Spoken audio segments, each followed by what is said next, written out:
Kalau bahasa kita ini adalah kuburan massal lah. Jadi ini bakar ini semuanya, ini adalah kuburan para sahabat yang mati syahid dalam perang Uhud yang terjadi pada tahun kedua daripada hijrah Rasulullah SAW. Jadi perang pertama adalah perang Badar, perang kedua adalah perang Uhud. Kemudian dalam perang Uhud ini ada sebuah kejadian yang sangat luar biasa di mana ada seorang perempuan istri daripada Abu Lahab.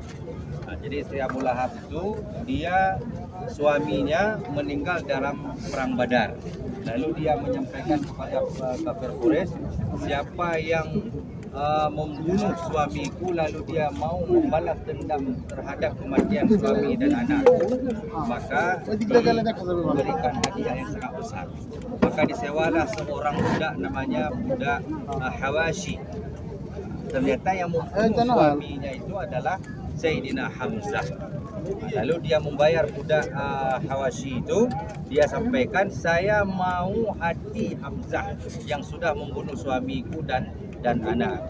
Maka dalam pertempuran yang berkecamuk itu Rasulullah SAW sampai gugur giginya, sampai gigi Rasulullah saking dahsyatnya perang Uhud.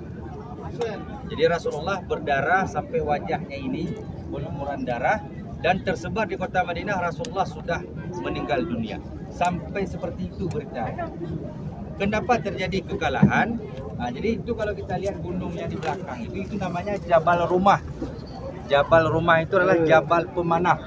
Jadi Rasulullah membagi pasukannya, ada pasukan darat, ada pasukan pemanah di atas. Apa fungsi pasukan pemanah? Rasulullah mengatakan, kalian yang berada di atas gunung itu jangan turun sebelum kami menang, sebelum ada perintah.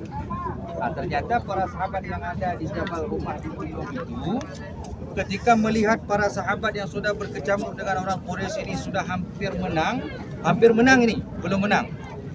Lalu mereka cepat-cepat turun. Turunnya cuma satu sebabnya. Ada salah satu di antara sahabat di atas gunung itu mengatakan, ayo kita turun, nanti kita tidak kebagian harta rampasan perang. Akhirnya turunlah mereka semuanya. Sahabat semuanya sudah berada di dalam area pertempuran, tidak ada lagi yang mengawal dari atas. Maka panglima Quraisy pada saat itu yang bernama Khalid bin Walid itu dia memutar arah dari belakang. Orang Islam tadi sudah sibuk dengan mencari harta rampasan perang seakan-akan sudah menang. Maka pasukan kafir Quraisy balik dari arah belakang dan mengejar pasukan Rasulullah SAW dari belakang.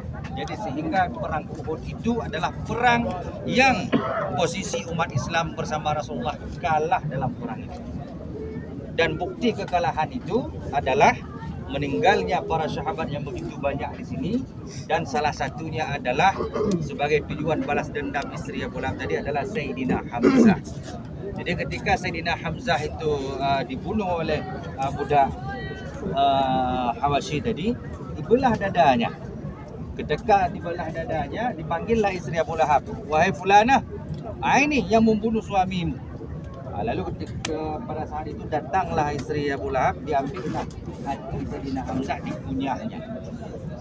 Jadi kalau dalam bahasa kita dimakan, jadi kunyahnya hati itu untuk pelapeh dendamnya kepada Hamzah yang sudah membunuh suami dan istrinya.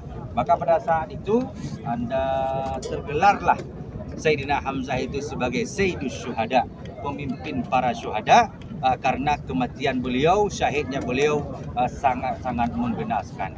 Maka kuburan beliau itu di sini, yang ada tanda bata itu ada Mus'ab bin Umair, ada 2-3 orang sahabat di situ. Yang lainnya adalah para sahabat-sahabat yang lain. Maka